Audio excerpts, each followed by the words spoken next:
भर्गो देवस्य धीमहि धियो यो नः प्रचोदयात्। ओम सच्चिदानंदरूपाय विश्वोत्पत्त्यादिहेतवे तापत्रय विनाशाय श्रीकृष्णाय वयं नमः।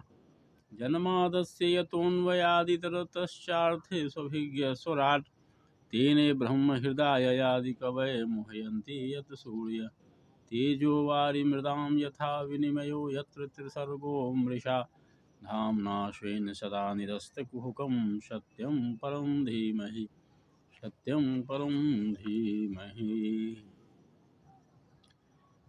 भागवत प्रेमियों, आइए आज पुनः प्रकृति की गोद में बैठकर आम्र पल्लवों की छाँव में हम भागवत रस का पान करते हैं।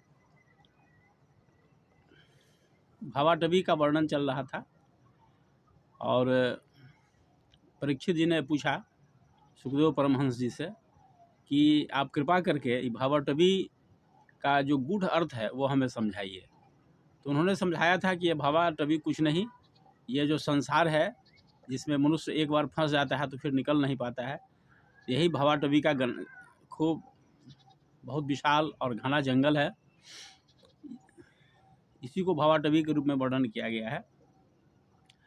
और इस जंगल में से पार हो जाना अगर है तो भगवान के और गुरु के शरण में जाना पड़ेगा। गुरु की शरण वत्सलता ग्रहण करनी पड़ेगी, तभी यह संसार से आप इस भावाटवी से बाहर निकाल सकते हैं स्वयं को। प्रवृत्ति मार्ग में लौकिक या वैदिक दोनों कर्म संसार की प्राप्ति कराने वाला होता है। यह जो प्रवृत्ति मार्ग है कि संसार में रह करके भजन करना, यह प्रवृत्ति मार्ग कहलाता है।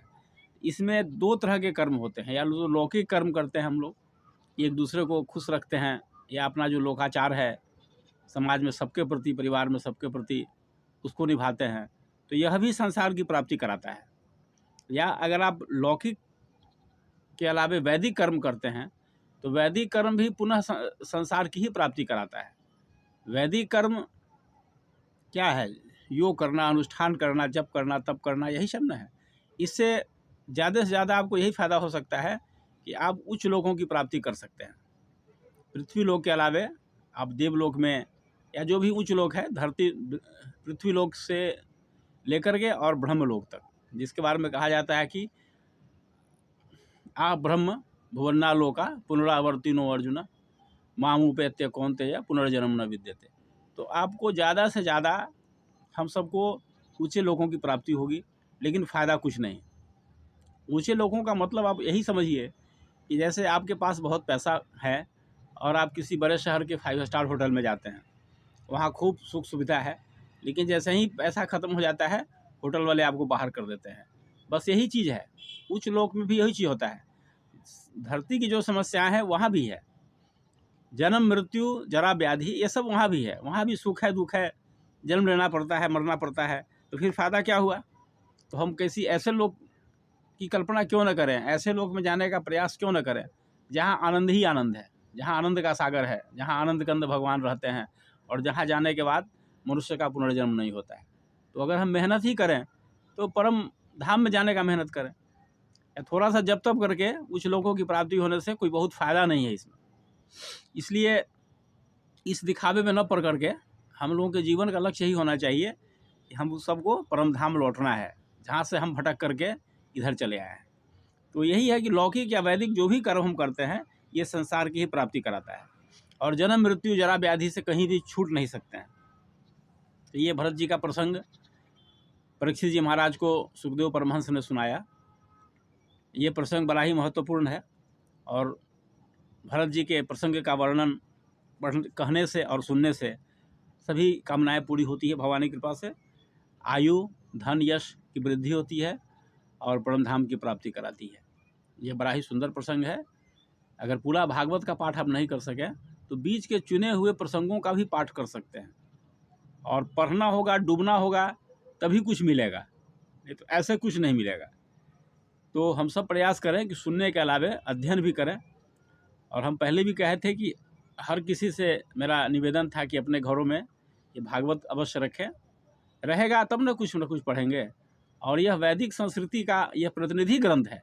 हमारी जो सनातन परंपरा है, जिस सनातन परंपरा पर हमें गर्व करना चाहिए, उसका यह प्रतिनिधि ग्रंथ है। इसलिए प्रत्येक घर में इसको तो निश्चित रूप से होना चाहिए। आगे सुखदेव परमहंस जी ने भरत जी के वंश का वर्णन किया है। भरत जी के वंश में आगे कौन कौन से हुए। तो भरत जी के पुत्र सुमति थे। इन्होंने ऋषभ देव जी के मार्ग का अनुसरण किया था और बड़े ही प्रजावत्सल थे, हर तरह से सर्वगुण संपन्न थे। आगे इनके वंश में गय नामक राजा हुए, जो प्रजावत्सल तो थे ही, और इन्हें विष्णु का अंश भी कहा जाता है। इन्होंने विष्णु के अंश से अवतार लिया था, विष्णु के अंश माने जाते हैं। इन्होंने अनेक प्रकार के यज्ञ किए थे और इनका प्रयास था कि प्रजा हमारी हर तरह से सब सुखी रहे और केवल भौतिक ही नहीं, अध्यात्म क्षेत्र में भी प्रगति करे। जो जीवन का लक्ष्य है उसमें उसकी प्राप्ति के लिए उन्होंने हर ऐसा उपाय किया था। उसके बाद फिर उन्हीं के वंश में राजा विरज हुए। विरज उन्हीं के वंश में हुए थे, जो बड़े प्रतापी थे। और ऐसा कहा जाता है, प्रभुपाद जी ने भी अपने भागवतम में लिखा है, भाष्य में, भागवत का भाष्य है प्रभुपाद जी का, कि संसार के सभी शासक गए युधिष्ठिर और पृथु से शिक्षा उन्हें लेनी चाहिए। कि अगर कोई शासन करना चाहता है, शासन का मतलब केवल शासक से नहीं होता है, उस शासन तंत्र में जो भी हो, एक चपरासी से लेकर के और एक राष्ट्रपति तक, सब शासन व्यवस्था के अंग होते हैं। इसमें जो भी है, जो भी शासन में है, जो सीधे सीधे शासक हों या उनके प्रतिनिधि हों, इन सबको गय से, युधिष्ठिर से और पृथु के चरित्र से सीखना चाहिए। उसको आधार मान करके अगर आप शासन करेंगे, शासन व्यवस्था बनाएंगे, तो आप सफल होंगे, आपको यश मिलेगा, आपको ख्याति मिलेगी और आपका नाम संसार में अक्षुण्ण बना रहेगा, अमर बना रहेगा। हमने पहले भी इस बात की चर्चा की थी कि राजा का काम केवल कर वसूलना नहीं होता है या कुछ भौतिक सुविधाएं देना नहीं होता है।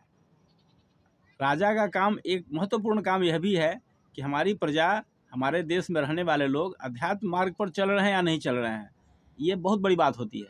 और इस ओर शायद ही किसी शासक का ध्यान जाता हो। यह अलग बात है कि हम सबका सौभाग्य है कि अभी जो हमारे वर्तमान शासक हैं, उन्होंने भक्ति करने का सबको अवसर दिया है। हमारे सभी तीर्थों का पुनरुत्थान हो रहा है और देख रहे हैं कि हमने अपने जीवन में कभी सोचा भी नहीं था कि हवाई जहाज़ से लेकर बैलगाड़ी तक हनुमान चालीसा का पाठ होगा और राम का कीर्तन होगा। तो इस कालखंड में हम जी रहे हैं, हम लोग सचमुच सौभाग्यशाली हैं। तो आइए हम अपनी बात आज यहीं पर समाप्त करते हैं, फिर आगे इसकी चर्चा होगी। ओम शांति शांति शांति, सर्वारिष्ट सुशांतिर्भवतु।